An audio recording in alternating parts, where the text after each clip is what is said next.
बिस्मिल्लाहिर्रहमानिर्रहीम। असल बात से मैं इकबाल जो नाज़रीन, पुरअमन कश्मीरी सड़कों पर क्यों और पूरा कश्मीर मैदान जंग बना हुआ है। आज भी कश्मीर में हालात कशीदा हैं। मुज़फ़्फ़राबाद, रावलाकोट, अब्बासपुर, कोटली, मीरपुर, बाग और दीगर जो कश्मीर के अज़ला हैं और इनके गिरदोनवाब के जो छोटे छोटे शहर हैं, इनके अंदर एहतजाज जारी है।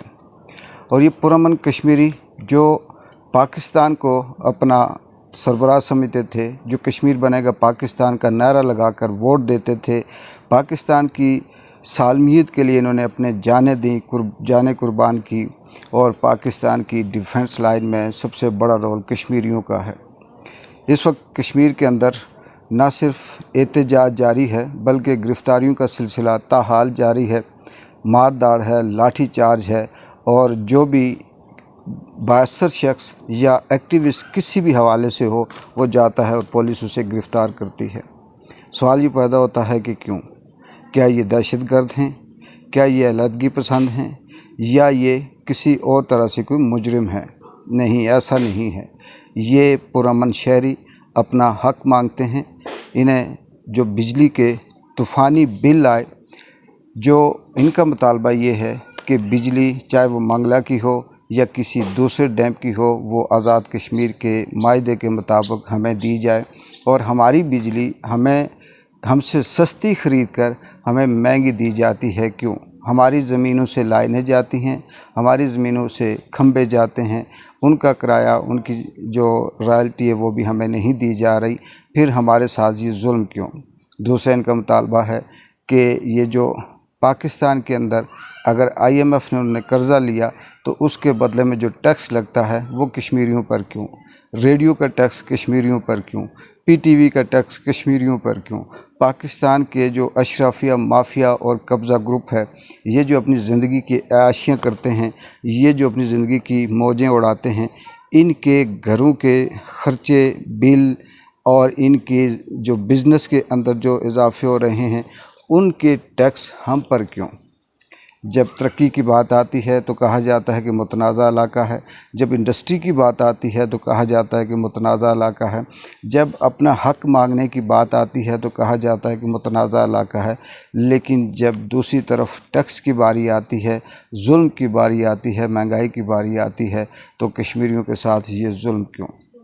ये अवेयरनेस जब कश्मीरियों को पता चला, जब पहुंचा, जब उन्हें उनके हद से चीज़ गुज़र गई, तो वो शहरी, वो कश्मीरी जो पुरअमन होते थे, जो कश्मीर बनेगा पाकिस्तान का नारा लगाकर जंगें करते थे, जो अपनी सियासी जमातों की जो वोटिंग होती थी, यहाँ जो सिलेक्शन होती थी वो पाकिस्तान बेस्ड होती थी। लेकिन अब ये क्यों? क्या ये मुखालफ हो गए? नहीं, इनके साथ जुल्म किया जा रहा है, इनको तंग किया जा रहा है, महंगाई के चक्की में पीसा जा रहा है और ये कह रहे हैं कि हमें सब्सिडी दी जाए या हमारे ऊपर जो गैर ज़रूरी टैक्स है वो ख़त्म किए जाए। हमारी ज़मीन जो हमें स्पेशल स्टेटस था उस पर भी टैक्स क्यों? इस क्यों का जवाब ना आज़ाद कश्मीर की हुकूमत देती है। आज़ाद कश्मीर की हुकूमत तो है ही नहीं।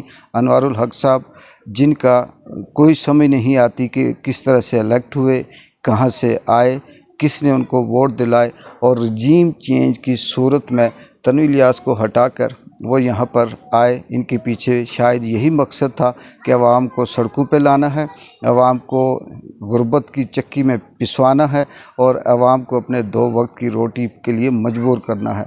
लेकिन तारीख़ इस बात की गवाह है कि जुल्म जब हद से बढ़ता है तो मिट जाता है। कल से कश्मीर के अंदर जुल्म की फिर से एक नई लहर आ रही है। जो पुरअमन धरने थे, जो आम शहरी अपने अपने हिसाब से सुकून के साथ धरना देकर बैठे हुए थे और उनका मुतालबा सिर्फ यही था कि हमें सब्सिडी दी जाए, हमारे बिलों में कमी की जाए। और उस वक्त तक हम बिल नहीं जमा करवाएंगे जब तक हमारा बिल हमारे मेयार के मुताबिक, हमारी यूटिलिटी जो होती है, जो यूटिलाइज होती है बिजली, उसके मुताबिक नहीं आता, हम नहीं करवाएंगे। लेकिन उसके बदले उनके कैंप उखाड़े गए, उन्हें मारा गया और उन्हें तशद्दुद किया गया। यहाँ तक सवाल ये पैदा होता है कि क्या ये जो पुलिस है, ये जो इदारे हैं, क्या इनके घरों में बिजली नहीं आती? کیا ان احتجاج میں ان کے بیٹے، ان کے بھائی، ان کے رشتہ دار شامل نہیں ہیں؟ اور اگر ہیں تو یہ کس کا آرڈر سن کر ظلم کر رہے ہیں اپنے شہریوں پہ اور انہیں مار رہے ہیں؟ اب جو گرفتاریاں ہو رہی ہیں بغیر کسی بات کے، جہاں جہاں پر جو تنظیمی عہدیدار ہیں ان کو راتوں کو چھاپے مار کر کسی کو سڑک سے اٹھا رہے ہیں، کسی کو جلسے جلوس سے اٹھا رہے ہیں، کسی کو دھرنے سے اٹھا رہے ہیں اور انہیں گرفتار کر رہے ہیں۔ اب جو لوگ انہیں رہائی کے لیے جب جاتے ہیں تو ان کے اوپر بھی تشدد کیا جاتا ہے، لیکن یہ شاید ریاست بھول چکی ہے، یا ریاست ابھی شاید اسے یہ ایکسپیرینس جو ماضی میں ہوئے ہیں ان سے اس نے سبق نہیں سیکھا کہ یہ جتنا ظلم کرتی جائے گی، جتنا یہ گرفتاریاں کرتی جائے گی، پھر ایک وقت آئے گا کہ یہ لوگ بے بس ہو کر، مجبور ہو کر، مہنگائی سے تنگ ہو کر خود جیل برو تحریک شروع کریں گے۔ پھر گرفتاریاں کرنی نہیں پڑیں گی، پھر یہ گرفتاریاں خود دے کر انہیں خود اندازہ ہو جائے گا کہ عوام کس طرف جا رہی ہے۔ اب یہ چیز نہ صرف بجلی، مہنگائی یا دیگر چیزوں کی طرف آتی ہے، بلکہ یہی چیز اگر سلسلہ رہا تو پھر یہ جو کشمیر بنے گا پاکستان کا نعرہ تھا اس کو بھی نقصان پہنچ رہا ہے، اور کشمیریوں کے دلوں میں، دماغوں میں جو پاکستان کی قدر تھی، عزت تھی، اس کے اندر بھی کمی آ رہی ہے۔ یہ آنے والے وقت میں پاکستان کے لیے بھی مشکل ہے، اور کشمیر کا جو بیس کیمپ نام نہاد حکومت ہے، جو ایک بھی ایسا MPA نہیں ہے جن کو ووٹ سے سلیکٹ کیا گیا، جو برادری کے نام پر، قبیلے کے نام پر، علاقے کے نام پر، تنظیم کے نام پر، پارٹی کے نام پر، جماعت کے نام پر اور پاکستان کے نام پر ووٹ لیتے تھے اور لیتے رہے ہیں اور لے کر سلیکٹ ہوئے ہیں، ایک بھی ان عام آدمی کے اس دکھ میں، اس غم میں شریک نہیں ہوا۔ اور اس کا مطلب یہی ہے کہ انہوں نے اب یہ دکھا دیا ہے کہ یہ عوام کے ہمدرد نہیں تھے، بلکہ یہ صرف اور صرف اپنے ووٹ اور اپنی سلیکشن کی حد تک عوام کے ساتھ پیار کرتے تھے۔ عوام نہتی ہے، تنہا ہے، اکیلی ہے، اور وہ اس وقت میدان کے اندر ہے، سڑکوں میں ہے، مار کھا رہی ہے، گرفتار ہو رہی ہے، لیکن ان کا کوئی پرسان حال نہیں ہے۔ میں یہ کہنا چاہتا ہوں کہ اگر یہی سلسلہ رہا تو اس کا مستقبل، اس کا انجام بھیانک ہوگا، کسی کے کنٹرول میں نہیں ہوگا۔ اس کے لیے ہوش کے ناخن لے حکومت اور عوام کے اوپر یہ تشدد بند کرے۔ اقبال جنجو کو اجازت دیں۔ اللہ حافظ۔